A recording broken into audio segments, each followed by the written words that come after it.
peľ, alergie, mlieko, prach, roztoče, čokoľvek. Poznáte vôbec niekoho, kto by nemal alergiu? Máte vo svojom okolí ľudí, ktorí netrpia takýmito problémami?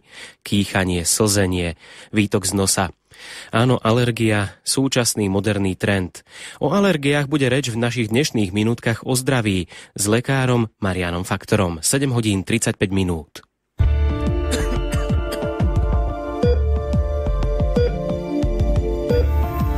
Minútky o zdraví. Milí priatelia, v minulej časti sme hovorili o tom, že nie všetky chronické ochorenia dokážeme ovplyvniť svojim správaním. K takýmto ochoreniam patria aj rôzne druhy alergií. Práve teraz, s príchodom jary, mnohí z vás určite viete, o čom hovorím. Náchylnosť k alergiám je síce dedičná, ale jedným z dôležitých faktorov, ktoré na ich vznik vplýva, je meniace sa životné prostredie. To je však tiež do veľkej miery na zodpovednosti ľudí, ako jednotlivcov, ale aj štátov. Neuvážené a nezodpovedné správanie sa k životnému prostrediu a zdrojom Zeme vedie totiž k zmenám, ktoré môžu mať negatívny vplyv na naše zdravie a život. Preto už Ján Pavol II vo svojej encyklike Centesimus Annus upozorňoval na to, že by malo byť úlohou a zodpovednosťou štátu i každého z nás chrániť životné prostredie a uchovať ho pre budúce pokolenia. A nezabúdať pritom na to, že naša Zem je v prvom rade darom od Boha a podľa toho sa k nej treba aj správať. Vráťme sa však k alergiám. Ochorenie, ktoré poznáme pod názvom alergie, má množstvo rôznych spúšťačov. Najčastejšie sú to tzv. Peľové alergie, ktoré trápia v tomto období mnohých z nás. Nie je však výnimkou stretnúť sa aj s alergiami na rôzne druhy potravín, liekov, zvierat a hmyzu.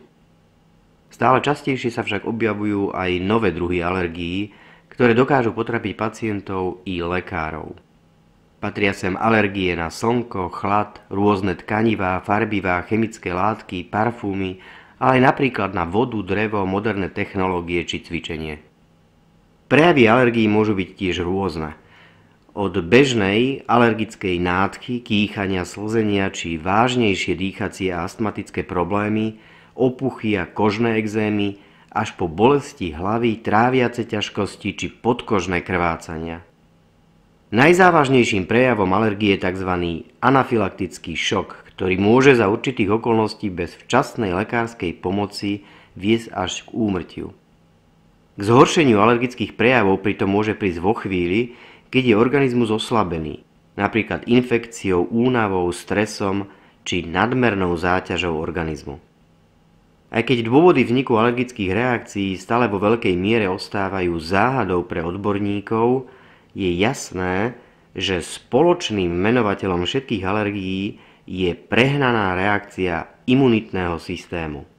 Ten, namiesto toho, aby chránil naše telo pred škodlivými vplyvmi, zaútočí aj na látky, ktoré sú telu vlastné a pre organizmus neškodné.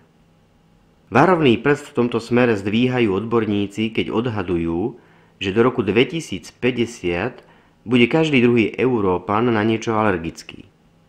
A varovanie nájdeme aj v knihe proroka Izaiáša, kde sa píše: Zem smúti a vysychá, svet chradne a vedne, vysoko postavení z ľudu na zemi upadajú.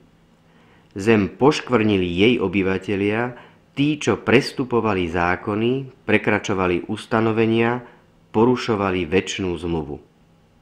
Je preto najvyšší čas vážne sa zamyslieť nad tým, ako sa správame k životnému prostrediu.